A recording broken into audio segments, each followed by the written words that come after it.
Hello, hello, hello. This is Gresh from the I Am CEO podcast, and I have a very special guest on the show today. I have Danielle Clem of DanielleClem.com. Danielle, it's awesome to have you on the show. Thank you for having me. No problem. Super excited to have you on. And what I wanted to do was just read a little bit more about Danielle so you can hear about all the awesome things that she's doing. And Danielle began her business after losing both her biological mom and stepmom from cancer before graduating from high school. This made her focus on helping clients to discover the how-to of turning their dreams into reality, as her specialty is taking the terror out of marketing terror through her signature P.A.C Method. Today, Danielle helps service-based entrepreneurs create a stream of ready-to-buy leads, sell out services while getting their time back. Through strategy, educating on the Female and Entrepreneur's Journey podcast, and creating content all around these topics, she's helped clients be seen as expert in their field and make strides, more sales in their business. Danielle, are you ready to speak to the I Am CEO community? Yes, I'm ready. Awesome. Let's do it. So the first question I had was to hear a little bit more about what I call your CEO story and what led you to start your business. Yeah, so we went into a little bit with the bio itself, but one of the biggest milestones for me that really turned out how I wanted to start my business was from not only losing, both my moms, and actually both of them were entrepreneurs. One of them was a real estate agent. One of them was also like a chef and so many other things. So not only was the entrepreneur spirit kind of in my family for a while, but to see those two women who were very influential in my life kind of gone before their time made me really passionate about wanting to help those who are wanting to fulfill their dreams, wanting to get to the next level in their business, to do that now, because I don't believe in, waiting to the next day or waiting for tomorrow, because you don't really have that guaranteed. Yeah, that makes perfect sense. And I'm sorry to obviously hear that, but I appreciate you for, first of all, telling your story, but secondly, to understand and remind us of that and remind those entrepreneurs and business owners you're working with that, you have to really appreciate each and every day and each and every second, but also to seize the day and take advantage of that, because sometimes we always will put things off to tomorrow, next week, or next year. And, we have to kind of remember that, the time is of the essence a lot of times.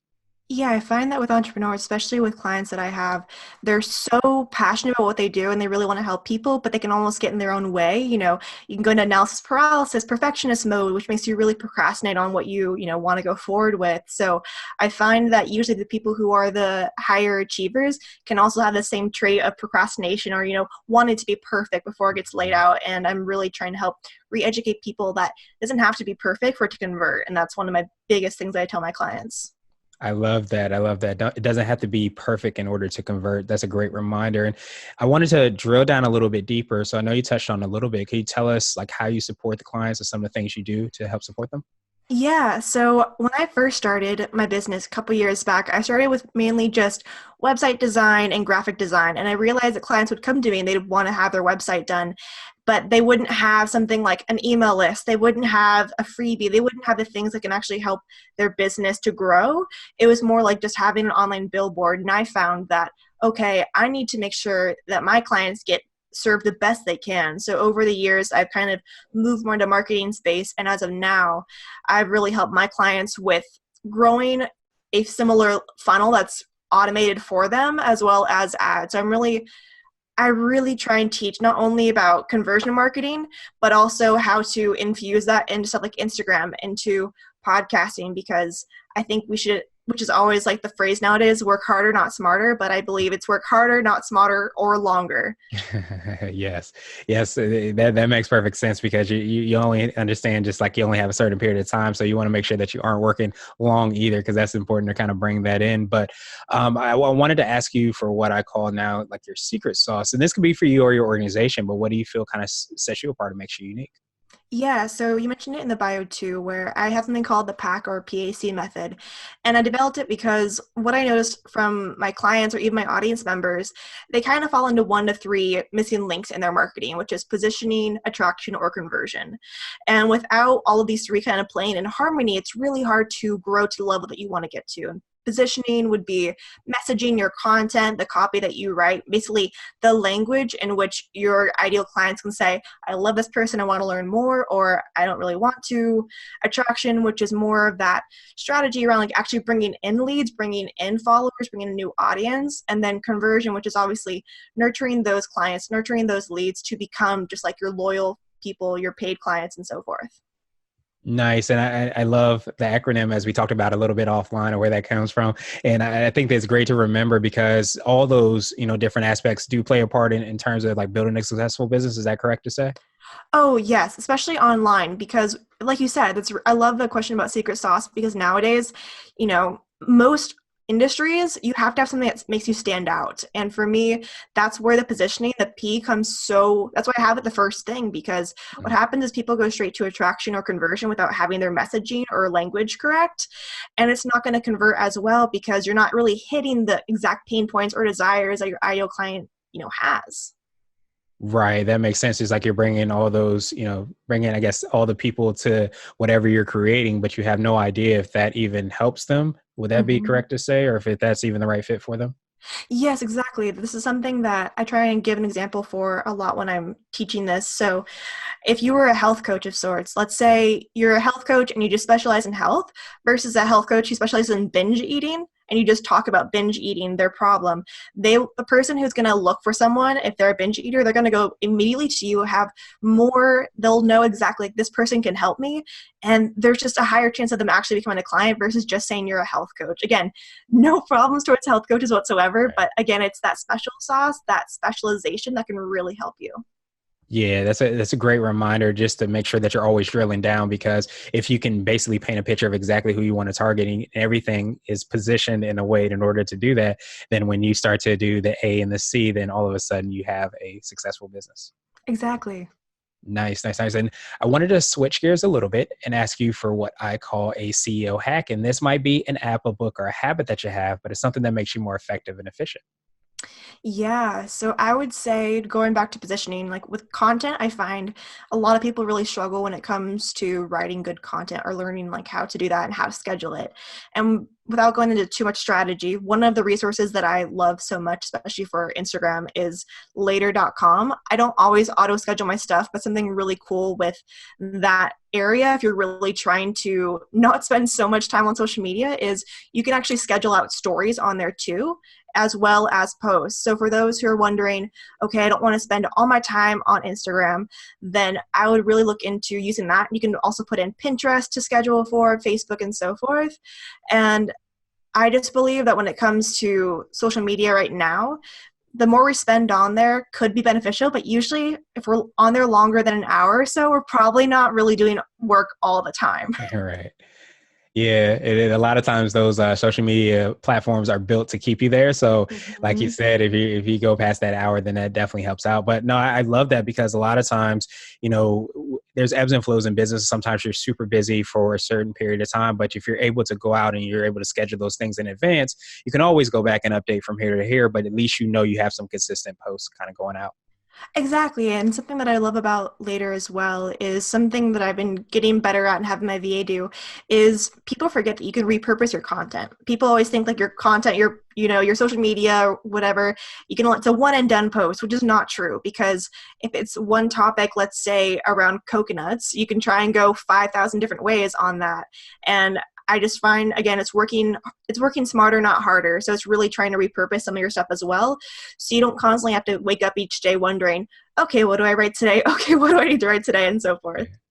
Yeah, it makes sense, because I've heard of like Gary Vee. I think he calls it like waterfall content, where you're able to take like one blog post or one video or whatever, and you create like 100 pieces of Mhm. content just based off of that, just because you're able to figure out different ways to kind of put it on different channels. So that aligned with what you were talking about? It is, and even to go in a little more from a scientific standpoint, I mean, with social media right now, for those who are on there, we already know that for Instagram and Facebook, people are maybe seeing 5 to 10% of your stuff, like your whole audience, maybe 5 to 10% of them are actually seeing your post. So Mhm. that's why I believe when it comes to what you have right now, when it comes to posting, you could probably post the same thing, maybe a different picture, but post a similar thing 2 weeks later, and you'll be able to reach more people, or the people who saw it before, it'll instill in them better and you'll become known for more of that. That's a great kind of nugget or a hack on top of a hack, because a lot of times you forget that because of the organic reach is so low that when you repost it, if you repost it in a different way, you might reach more people, or you might just further submit in those people that you've already connected with. So I appreciate you for sharing that. And now I wanted to ask you for what I call a CEO nugget, and this is a word of wisdom or a piece of advice, or if you can hop into a time machine, what would you tell your younger business self? Goodness, I actually just posted about this earlier today about my first 6 months of when I was on Instagram, and it was an utter mess. So the first, I guess the golden nugget that I would say is, to be quite honest, is don't overthink too much. Because I get in this space, and I think a lot of entrepreneurs do as well. There's so many gurus or experts out there or coaches, which again, I love everything. But my biggest mistake when I first started out was investing in any course I could or any coach I could, which, really jumped up my knowledge very quickly. However, it made for almost debilitating analysis paralysis, or like overthinking. Is Pinterest the right way to go? What should I do here? Let me take a course on this. Let me help a coach. And it snowballs. So I would say the biggest golden nugget to have is give yourself a 90-day strategy plan, whatever it is. Like, I want to focus on Instagram. I want to focus on this one offer for 90 days or even 60 days, and then adjust from there, because too many people start and then stop, a week later. Right. That makes perfect sense. And it sounds like, and I know it definitely happens on social media. I see it a lot too, where you compare your beginning game to somebody's end game or even their middle game or something like that. So sometimes you get frustrated after that week, but just understanding that, having that fine line between action and creating something, but also of making sure you are knowledgeable and you are learning more and more and more. It's a fine line, because you can't get that analysis by paralysis that you mentioned. Oh yeah, 100%. And the last little nugget I want to put in there too, because I see this happen a lot, Mhm. since I've been on Instagram for a while and social media as well.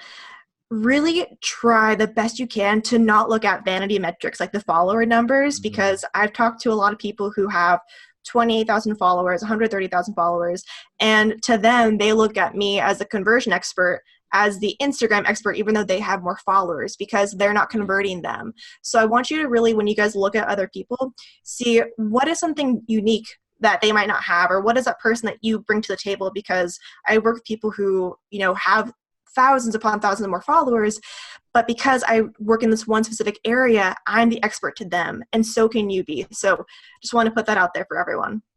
Yeah, I love that. And I appreciate you for sharing that with us, because a lot of times you can get caught up in that. But I think someone said likes never paid anybody's bills or fed anybody. So you have to Yeah. remember that they are, in fact, vanity metrics. So being able to convert them is an entirely different story. So I appreciate you for sharing that with us. And now I wanted to ask you my absolute favorite question, which is the definition of what it means to be a CEO. And we're hoping to have different quote unquote CEOs on the show. So, Danielle, what does being a CEO mean to you?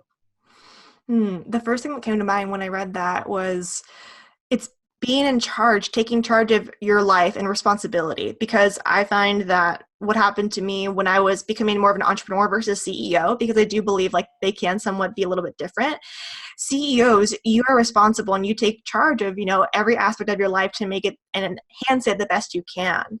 So for me, the CEO is, okay, what is the best version of myself that I can be? And how can I use that and show up like that in my audience and my social media and my business? So a CEO just means taking in charge, taking responsibility, and just showing up 110% each day. Nice. I love that definition and that reminder, and kind of like the difference between the both of them and how they kind of symbolic, or they align together as well too. So I appreciate you for sharing that with us. And Danielle, I appreciate your time. What I wanted to do is pass you the mic, so to speak, just to see if there's anything additional you can let our readers and listeners know, and then how best people can get a hold of you.